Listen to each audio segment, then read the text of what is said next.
नमस्कार, the news now के afternoon bulletin के आज के अंक में आपका स्वागत है और मैं हूं आपके साथ तारिका महाजन। तो आइए आगे बढ़ने से पहले शुरुआत करते हैं आज की प्रमुख सुर्खियों से। रक्षा मंत्री राजनाथ सिंह जम्मू से राजौरी के लिए रवाना, सैन्य अभियानों की करेंगे समीक्षा।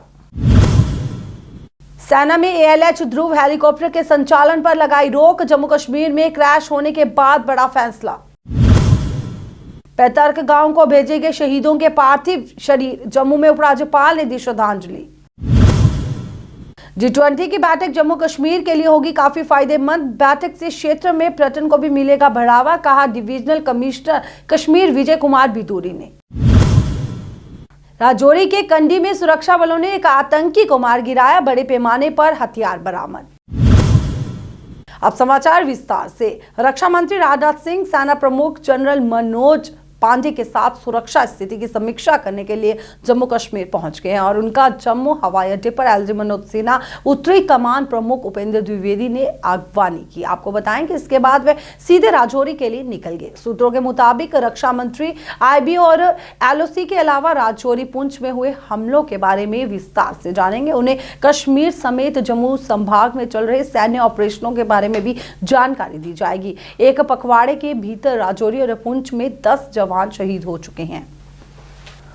जम्मू कश्मीर के किश्तवाड़ में गुरुवार को ALH ध्रुव हेलीकॉप्टर के क्रैश होने के बाद रक्षा विभाग ने सेना के सभी अंगों में इसके संचालन पर रोक लगा दिया है। आपको बताएं कि भारतीय सेना का ध्रुव हेलीकॉप्टर गुरुवार को किश्तवाड़ में दुर्घटनाग्रस्त हो गया था, जिसमें 2 पायलट और 1 टेक्नीशियन को गंभीर चोटें आई थी और उन्हें रेस्क्यू करके उधमपुर के कमांड अस्पताल में भर्ती कराया गया। रक्षा विभाग ने एहतियातन ध्रुव हेलीकॉप्टर के उड़ान पर अस्थायी रोक लगा दी है। उपराज्यपाल मनोज सिन्हा ने राजौरी मुठभेड़ में शहीद 500 सैन्य कर्मियों को जम्मू में श्रद्धांजलि दी और इसके बाद सभी के पार्थिव शरीर उनके पैतृक स्थानों पर भेज दिए गए। राजौरी में शुक्रवार को हुए मुठभेड़ में हिमाचल के 2, उत्तराखंड, जम्मू कश्मीर और पश्चिम बंगाल निवासी एक शहीद हो गए और LG मनोज सिन्हा ने कहा कि आतंकियों की एक कायरतापूर्ण हरकत है। शहीदों के परिवार के साथ पूरे अवाम की सहानुभूति है। दुख की इस घड़ी में सभी लोग उनके परिवार के साथ खड़े हैं।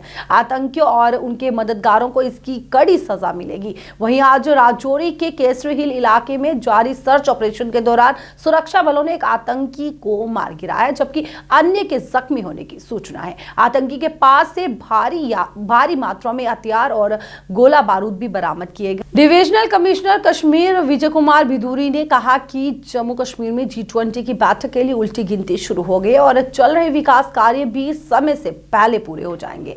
G20 की बैठक जम्मू कश्मीर के लिए काफी फायदेमंद होगी क्योंकि ये टूरिज्म वर्किंग ग्रुप की एक बैठक है। बैठक से क्षेत्र में पर्यटक को भी काफी बढ़ावा मिलेगा। डिक्लेयर हो चुकी है, अब काउंटडाउन स्टार्ट हो चुका है। कामों में जो हमने शुरू में डेडलाइन दी थी, आपको याद होगा, मैंने आपको बोला था कि भाई 15 अप्रैल तक आप थोड़ा सा निश्चिंत रहिए। मुझे वो पूरा याद है अपनी जो हमने डेडलाइन उस समय दी थी। तो उसके बाद जो उसमें रात में भी काम किया, फिर बीच में रमज़ान का महीना भी आया, उसके बाद फिर बारिश जो है, आप भी जानते हैं, आप लोग यहाँ के रहे हैं, मैं तो पहली बार इस मौसम को देख रहा हूँ कि ऐसा नहीं होता था अक्सर, लेकिन इस बार ये भी हो रहा है। तो फिर भी आपने देखा होगा, जैसे ही हमें थोड़ा सा मौका मिलता है एकदम तुरंत उसमें बहुत तेज़ी से काम हो रहा है। और बिफोर हैंड जो हम कह रहे हैं, अब तो आप लोगों को भी पहले शायद भरोसा नहीं होता होगा, पर शायद अब तो भरोसा हो रहा है कि अब ये फिनिशिंग टच पे ये आ चुके हैं। पेंटिंग भी साथ के साथ चल रही है, ब्लैक टॉपिंग भी साथ के साथ चल रही है, जहाँ कहीं टाइलें मिसिंग है वो भी साथ के साथ चल रही है। तो हम उसको पहले ही कर लेंगे। आप जो चेयरमैन थे, आप क्या कुछ अपडेट है इस वक्त? देखिए, गवर्नमेंट ने ऑर्डर दिया था, वो मेरे और गवर्नमेंट के बीच में है, वो मैं नहीं डिस्क्लोज कर सकता हूँ। टूरिज्म को कितना मुनाफा होगा? जो बहुत मुनाफा होने वाला है, क्योंकि G20 आप जानते ही हैं, हमारी 85% पॉपुलेशन, GDP, आप सब इसमें मतलब शामिल है। तो जब ये G20 यहाँ होगा और जो कश्मीर जो जाना जाता है टूरिज्म के लिए, इसकी वादियाँ जो जानी जाती हैं, जब इसके एम्बेसडर्स बन के जब ये लोग आएंगे और वापस जब जाएंगे, क्योंकि इसमें जो आने वाले हैं ये लोग, ये टूरिज्म से रिलेटेड लोग आ रहे हैं, करेक्ट, टूरिज्म वर्किंग ग्रुप की मीटिंग हो रही है, तो अपने अपने मुल्क में फिर उसी हिसाब से इसको सामने प्रस्तुत करेंगे कि वहाँ हम क्या करके आए हैं, क्या देखा है, कैसे आगे। राजौरी के केसरी हिल इलाके में जारी सर्च ऑपरेशन के दौरान सुरक्षा बलों ने एक आतंकी को मार गिराया, जबकि अन्य के जख्मी होने की सूचना है। आतंकी के पास से भारी मात्रा में हथियार बरामद हुए। मौके पर उत्तरी कमान प्रमुख उपेंद्र द्विवेदी वहां पहुंचे हुए हैं और वह पूरे ऑपरेशन की कमान संभाले हुए हैं। एक अधिकारी ने बताया कि मारे गए आतंकी के पास से AK-56 4 मैगजीन, AK-56 के राउंड, एक पिस्टल, 3 ग्रेनेड बरामद किए गए और उनकी पहचान की जा रही है। उधर उपराज्यपाल मनोज सिन्हा ने आज जम्मू में राजौरी मुठभेड़ में शहीद हुए जवानों को श्रद्धांजलि दी और उसके बाद सभी के पार्थिव शरीर उनके पैतृक गांव में भेजेंगे। भारत के खिलाफ आतंकयुक्त अपराधों के लिए बिलावल भुट्टो की गिरफ्तारी की मांग को लेकर आज शिवसेना और डोगरा फ्रंट द्वारा विरोध प्रदर्शन किया गया। प्रदर्शन के दौरान बिलावल भुट्टो और पाकिस्तान के खिलाफ नारेबाजी की गई। प्रदर्शन के दौरान फ्रंट के प्रधान अशोक गुप्ता ने बिलावल भुट्टो की गिरफ्तारी की मांग की और साथ ही बिलावल भुट्टो का कड़े शब्दों में विरोध किया। हो गया, अगर जोरी कांड हो गया तो फिर बिलावल भुट्टो को वापस क्यों जाने दिया? कोई ना कोई घटना यहाँ घटती रहती है। बिलावल भुट्टो क्यों गया वापस? जब उसका मन कुछ और है, शब्द कुछ और है, फिर यहाँ करने के लिए क्या आया? अगर उसके शब्द जो हैं वो कुछ और बोलने का प्रयास करते हैं। अभी गया घर पाकिस्तान के अंदर और अनाप शनाप हिंदुस्तान के विरोध के अंदर बोलना शुरू कर दिया। वहाँ जाकर के प्रेस कॉन्फ्रेंस करी और प्रेस कॉन्फ्रेंस के अंदर वो बोला जिन शब्दों का उच्चारण मैं प्रेस के सामने करने का प्रयास नहीं करूँगा। इसका मतलब बड़ा स्पष्ट है, पाकिस्तान की डबल नीति है, पाकिस्तान का डबल स्टैंडर्ड है। उस डबल स्टैंडर्ड को हमको तोड़ना होगा और मैं प्रधानमंत्री से कहना चाहता हूँ, इस बार जो बिलावल भुट्टो आया उसको वापस नहीं जाने देना चाहिए था।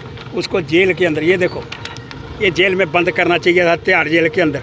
कुछ भी हो जाता, जब वो अपनी जुबान पर कायम नहीं है, जब अपनी जुबान को लेकर के आगे बढ़ने का, शिमला समझौता करा वो नहीं माना, कश्मीर समझौता वो नहीं माना, कुछ मानने का प्रयास नहीं करना चाहता। इसलिए मैं मांग करना चाहता हूँ, कोई भी डिग्नेटरी हिंदुस्तान के अंदर नहीं आना चाहिए। पाकिस्तान का डबल स्टैंडर्ड नहीं चलने वाला है। आर या पार एक ही बार बालाकोट, 71-65 की जंग जब तक नहीं होगी, ये पाकिस्तान जिसके घर दाने नहीं है वो सुधरने का प्रयास नहीं करना चाहता। जम्मू कश्मीर के बारामूला में सुरक्षा बलों और आतंकियों के बीच आज सुबह से मुठभेड़ शुरू हो गई और इसमें एक दहशतगर्द मारा गया है। पुलिस ने बताया कि अन्य आतंकियों की तलाश में इलाके में तलाश उनकी जा रही है। दरअसल पुलिस को दहशतगर्दों के एक दल का क्षेत्र में मौजूद होने का इनपुट मिला था और उधर राजौरी के कंडी के जंगलों में सुरक्षा बलों और आतंकियों के बीच फायरिंग शुरू हो गई है। एसएसपी बारामूला ने बताया कि करहामा कुंजर इलाके में हुई मुठभेड़ हुई और इसमें एक आतंकवादी मारा गया है। उसकी पहचान आबिद वानी पुत्र मोहम्मद रफीक वानी निवासी यार होल बाबापोरा कुलगाम के रूप में की गई। आज एक मोतबज़रा से इत्तला मौसूल हुई थी हमें कि टंगमर्ग सब डिवीज़न जो है बारामूला डिस्ट्रिक्ट का, उसके करहामा विलेज में एक घर में कुछ दहशतगर्द छुपे हुए हैं जो कि यहाँ पर किसी दहशतगर्दाना कार्रवाई को अंजाम देने के लिए आए हुए हैं। इस इत्तला के मौसूल होते ही जो है बारामूला पुलिस, आर्मी 2RR और 176 बटालियन CRPF की जॉइंट पार्टीज़ ने इलाके में जो है कॉर्डन लॉन्च किया। कॉर्डन के दौरान एक घर से हमारी पार्टीज़ के ऊपर भारी मात्रा में फायरिंग हुई। इस फायरिंग के रिटेलिएशन में जो है एक टेररिस्ट न्यूट्रलाइज़ किया गया है। ये टेररिस्ट कुलगाम ज़िले का रहने वाला है और लश्कर-ए-तोयबा तंजीम से वाबस्ता है। इस मसले में FIR रजिस्टर करके तफ्तीश शुरू कर दी गई है। मज़ीद जानकारी जो भी होगी वो आपके साथ शेयर की जाएगी। सर, आपको लगा कि G20 की समिट हो रही थी गुलमर्ग में और ये कुछ ऐसी वारदात अंजाम देनी चाहते थे और इस तरह की प्रेजेंस यहाँ पे मिलिटेंट की गुलमर्ग के इस एरिया में? बिल्कुल, हमारी पूरी अलर्टनेस है इलाके में, पूरा चाक चौबंद जो है बंदोबस्त है इलाके में और उसी अलर्टनेस के चलते जो है इस तरीके के जो भी दहशतगर्द अगर किसी दहशतगर्दाना कार्रवाई को अंजाम देने के लिए इलाके में आए होंगे तो उनका हम मुंह तोड़ जवाब देंगे और उम्मीद है कि ये G20 इवेंट जो है वो पूरा अमन और सक्सेसफुल अंजाम दिया जाएगा। सर, क्या ये एक ही साथी था या कोई और भी साथी साथ? जी नहीं, हमारी जो इनपुट है और बाकी हमारी अब तक की जो इंक्वायरी है उसके हिसाब से ये एक ही था और वो न्यूट्रलाइज़ किया गया। पीआईटी डेली वेजरों द्वारा आज अपनी मांगों को लेकर विरोध प्रदर्शन किया गया। प्रदर्शन के दौरान उनके द्वारा नारेबाजी कर अपना रोष जताया गया। वहीं इस प्रदर्शन के चलते उनका कहना है कि 317 दिनों से वे अपनी मांगों को लेकर धरने प्रदर्शन पर बैठे, लेकिन अभी तक उनकी मांगों को अनदेखा किया जा रहा है, जिसके चलते आज उन्हें फिर से प्रदर्शन का सहारा लेना पड़ा। उन्होंने कहा कि जल्द से जल्द हमारी मांगों को पूरा किया जाए। Bollywood film welcome to Kashmir का ट्रेलर आज आइनॉक्स सिनेमा शिवपुरा में जारी किया गया, जो नशे के खतरे पर आधारित है। Secretary tourism Saeed Abid Rashid Shah film के इस रिलीज समारोह में सम्मानित अतिथि थे। टूरिज्म के लिहाज से पूरी दुनिया में फेमस है, and you all are aware that in the 60s and 70s Jammu Kashmir was a prime destination for film tourism. Department of Tourism and Government of Jammu and Kashmir की effort ये है that we try and revive J&K as a prime destination for film tourism yet again, so that people, rather than going to Switzerland and France and the Alps, come back to Jammu Kashmir अपनी shootings के लिए. I am happy to share with all of you that in the last 1 year about 200 plus films and web series and dramas have been shot in Jammu Kashmir. This is a great sign that film tourism is returning. इस आने वाले साल में हमारी effort ये है that as a subset of tourism, film tourism is promoted in a major way in and out of the country, so that हमारे यहाँ की डेस्टिनेशंस जो इधर टू अनटच्ड ब्यूटीफुल डेस्टिनेशंस हैं, हमारे यहाँ आप सब जानते हैं कि बहुत खूबसूरत लोकेशंस हैं, much better at times than some of the most beautiful European destinations. Our effort is to make sure that we do that. To this end, we have made sure that our system is facilitatory और shootings का, film shootings का, permissions का, regulatory permissions का सारा system एक one stop centre, एक single window clearance दी जाती है। ऑनलाइन पोर्टल है जिस पे आप खुद भी जाके देख सकते हैं। बहुत फैसिलिटेटरी एंड एनेबलिंग एटमॉस्फेयर क्रिएट किया गया है ताकि हमारे फिल्म प्रोडक्शन यूनिट्स यहाँ आएँ। अगेन आप जानते हैं कि अभी कुछ वक्त द न्यूज़ नाउ के आफ्टरनून बुलेटिन के आज के अंक में बस इतना ही। मुझे दीजिए इजाजत। नमस्कार।